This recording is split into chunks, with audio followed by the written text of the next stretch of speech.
जुळे सोलापुरातील टिळक महाराष्ट्र विद्यापीठ ते विजापूर रोड या दरम्यान सुरू असलेल्या रस्त्याच्या कामात अडथळा ठरणारे अतिक्रमण हटवण्यात आले। एकूण 5 ठिकाणी येथे कारवाई करण्यात आली। जुळे सोलापुरातील रस्त्याचे काम 2 महिन्यांपासून प्रलंबित आहे। या रस्त्याच्या कामात 8 ठिकाणी अडथळे आहेत। काही जणांनी रस्त्याच्या जागेवर मालकी हक्क सांगितला आहे। महापालिकेने रस्त्यासाठी संपादन करावे, त्यानंतरच रस्ता सोडू अशी भूमिका काही जणांनी घेतली। त्यामुळे ठेकेदाराने काम बंद करण्याचा निर्णय घेतला।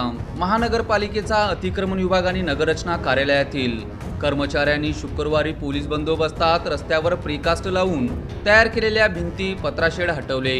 काही जागा मालकांनी कारवाईला विरोध करण्याचा प्रयत्न केला, मात्र पोलिसांनी कारवाईचा इशारा दिल्यानंतर अडथळा दूर करण्यात आला।